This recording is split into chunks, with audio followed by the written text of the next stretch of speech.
Hey guys, I'm here at the campground now. Finally I can sit and relax after about 3.5 hours. Had a bit of an incident here. It's the Korean Thanksgiving holiday. So the holiday runs Monday, Tuesday, and Wednesday. But that bumps up against the weekend, so essentially it's a 5-day holiday here. So I've decided to come out here to go camping for a few days. At the Korean campground that I love to go to. It's about an hour up the coast from my house. I'm sitting in this tiny little stand of trees, this forest, right just about 100 meters that way is the ocean. We'll go show some video of that a little bit later. But yeah, I'm just getting ready to relax for the first time. Like I said, in 3.5 hours. Turn the music down here. See, the problem with English bulldogs, is they've been so genetically freaked out by all the breeding that's gone on for the last 100 years that they're amongst the worst healthy dogs on the planet. One of their big problems is because their nose is almost concave. I mean, there's just like there's no nose to them at all. But the problem is that's where the dogs regulate their heat. Dogs will have like air tubes inside their nose. The longer snouted dogs will have the longer tubes, and that helps regulate the body temperature. The air tubes on bulldogs are about 1 millimeter long, so they don't do anything, which essentially means that bulldogs have no way of regulating their own body temperature. Even if they pant and pant and pant, it doesn't really cool them down. For some reason, I guess Yoda must have got excited or something and kind of heated up a little bit. Then we get here at the campground. It was pretty hot earlier this afternoon, but Yoda started to have heat stroke. Yoda just started puking everywhere and shaking and just barely really breathing hard. So I had to throw him in the back of the Jeep with Strawberry. Here at the campground, there's a shower room at the far end. So I threw him in the Jeep. We drove down there, grabbed him, threw them both in the shower room, and just sprayed him with cold water for about 30 minutes. Turned the air conditioner way up in the Jeep. Threw him in the back of the Jeep in the really cold air conditioner to keep their body temperature lower. And eventually everything worked out. Strawberry was never in any distress, but Yoda was. But we finally got Yoda's core temperature down a bit, and then I set up the camp, and now I can relax. I guess let's show you a little bit of what's going on here, shall we? This is my table.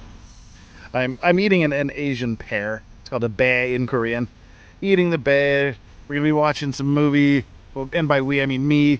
Gonna be watching some movies over there on my tablet a bit later. We've got my pipes here. Wonderful corncob pipe that was custom made for me. A German Vauen pipe. Some Dirty South tobacco from Beehive Cigars in Salt Lake City, Utah. We've got a few cigars to keep us company for the next couple days. I have a Liga Privada number 9 double Corona, big monster, and also a Utah cigar, Apostate Cigars from Utah. This is the Sword of Laban. This is if you're Mormon, you know. This cigar is called the Sword of Laban. And then we have the Salvador Dali cigar. This is quite a great cigar from a Swiss cigar company, El Septimo. This is the Great Artist series, and that happens to be the Salvador Dali. Got a cheapo here, the Alec Bradley Black Market Esteli, and I've never had this one before too. This is the McAuliffe cigar. I know nothing about it. It was just recommended to me by the folks at Beehive Cigars while I was on vacation. So we'll have to see how that smokes. But that's kind of what I got going. We got the El Cheapo bourbon here, mixing with some Coke. We're getting it. Over here is the tent. We got the tent set up, the fan for the dogs. Here's Proof of Life. Strawberry's back there, just chilling. Yoda's on the dirt, enjoying it. They're all good. But I'm just gonna chill here for just do nothing for about 20 minutes. Then I'll smoke a cigar, have some drinks for the next 20 minutes. Then I'm going to start the fire, and about an hour from now, going to start cooking that big 2-pound tomahawk bitch I got over there. Again, we'll show you the way to cook the meat. There's only one way to cook a steak. You don't need a convection oven. You don't need a toaster oven. You don't need to reverse double sear it and stick it in the oven. You don't need a cast iron skillet. You need salt, pepper, fire. That's it. And that's what we're going to use. But now I'm just going to drink and chill. Okay, the sun's getting ready to go down here. What time is it? It is 5:30 p.m. out here at the campground, and we're just getting ready to do the steaks. We've got the fire going over here. Just got to wait for that to burn down to coals.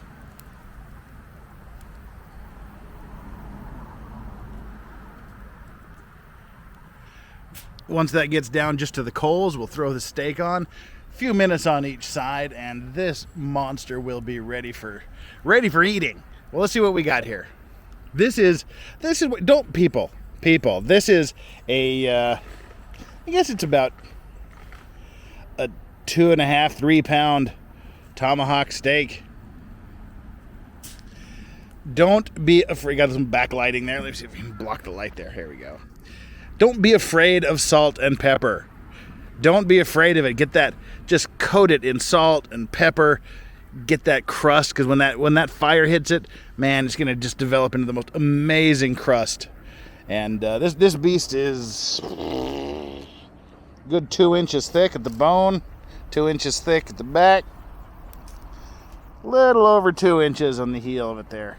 This is gonna be a fantastic deal. We're gonna whip up the steak, get some fried onions with it, and have some more bourbon and Coke, and we should be good.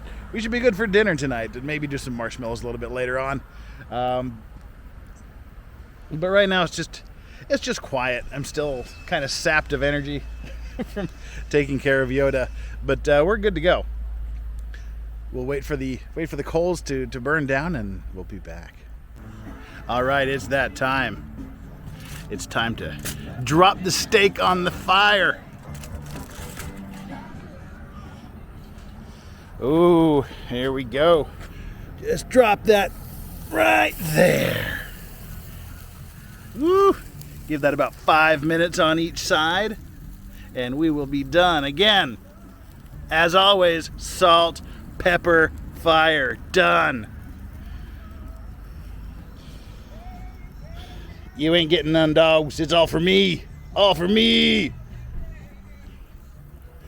And we'll throw a side of onions on there, grill some onions while the steak's cooking, and then we're going to be in some dinner business. See you in a bit. Oh, here we are in the dying light of evening. It's time to turn this bad boy over. Let's see how this is looking. Oh, it smells so good. Flip it. Oh my God. Look at that. Holy Jeebus. Ah, look at that. Ah, beautiful crust on that thing.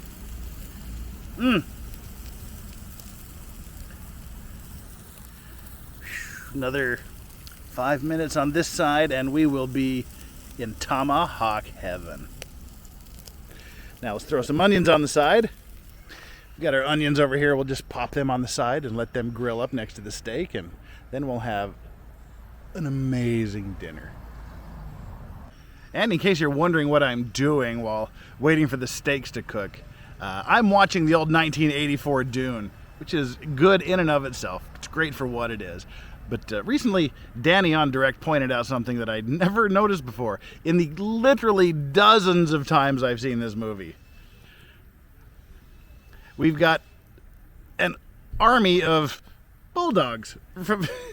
We know that Leto Atreides had his battle pug, but Shaddam IV, the known emperor of the universe, has his own army of battle English bulldogs. He's got some battle bulldogs. Well, I've got my own battle bulldogs here, man. They'll take care of me. These are the fiercest creatures in the universe. They're primed for war, I guess. Oh well. All right, just before dusk here, we've pulled the steak off the fire. The onions are grilling. The important thing is after you cook your meat, after you cook it with salt and pepper and fire, get it to exactly where it needs to be done. Oh, this feels so good. It's important to let it rest. Don't touch it. Don't mess with it. Just let it sit for about 5 minutes. So it reincorporates. It soaks up all its blood back into itself. If you just cut straight into it after you pull it off the fire, it leaks all the juice and blood all over the plate, and it's just a mess. Keep the juice inside. Keep the freshness inside. Wait about 5 minutes before cutting into it. But here's what we've got right now to look at. Yeah, that looks like it is absolutely perfect. Okay, we're losing the sun, so I'm gonna have to put on my headlamp here so we can see what we're eating. Oh man, I wish you could see this in a better light. This bright headlamp just burns out the colors, just washes everything out. That is such a gorgeous medium rare, sweet, juicy. All the fat is rendered nicely. This is gonna be a damn good steak. I wish you could see the actual color of this. Oh my God, so gorgeous. Well, I'm gonna eat up now. Okay, just woke up on morning of day 2. Taking the dogs out for a walk here on the beach right across from the camping ground. There are a lot worse places that you could camp, I guess, than right here. This is my favorite camping spot here in Korea.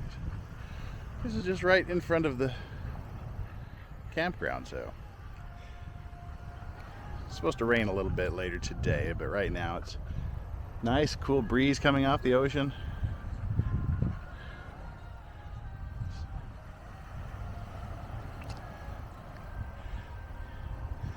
You can go back, put on some music, and have some breakfast. My Russian friends will be arriving later this morning, and then we'll hang out until tomorrow. But I guess we're good. Let's go back and have some ramen breakfast. Okay, here we are. You know what? When you're camping and it's 70% humidity, 34.3 degrees Celsius, it's like 93 degrees Fahrenheit. You know what you need? You need a raging, blazing fire. That'll make everything better. We got the fire going, basically because I have about 30 pounds of wood that I'm not taking home with me. Yeah, we got the fire going, and also, if you're gonna go camping, you want to go camping with your Russian friends. Hey. And your Ukrainian friends. Cheers. Because they bring caviar and champagne and hummus and blini and everything else. And yeah, they do it in style. But that's what we're doing here. Raging fire, 93 degrees, 34 Celsius. We're awesome. Yay. No, seriously, this document burning has been going on for like 30 minutes now. They keep bringing box after box out of the car, and they're just burning them here on my fire. I disavow knowledge of anything that's going on here. I am not involved. I've distanced myself from the situation.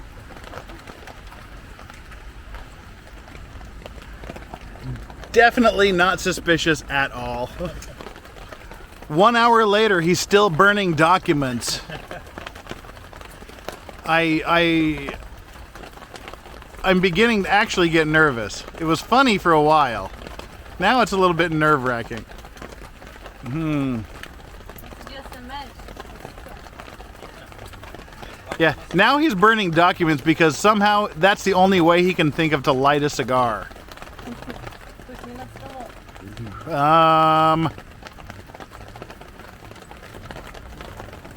What do you think?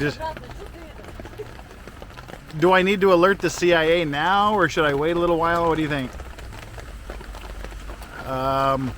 Yeah. A little concerning, but... So apparently the first batch of documents was being burned so they could make coffee. Now they have to burn more documents to light cigars. So, yeah. That's where we are at this point in life. Okay, it's not funny anymore. 90 minutes into this, and they're still burning documents after 90 minutes.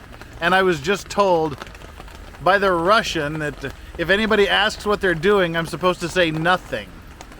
Nothing happened. What documents? And in the middle of it all, Strawberry is just sleeping in the mud. Just sleeping in the mud during the rainstorm, while the Russians and Ukrainians burn secret invoicing documents.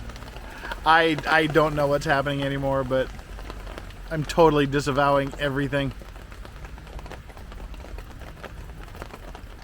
Okay, I'm home. So how did this how did this thing end? It rained for over 24 hours.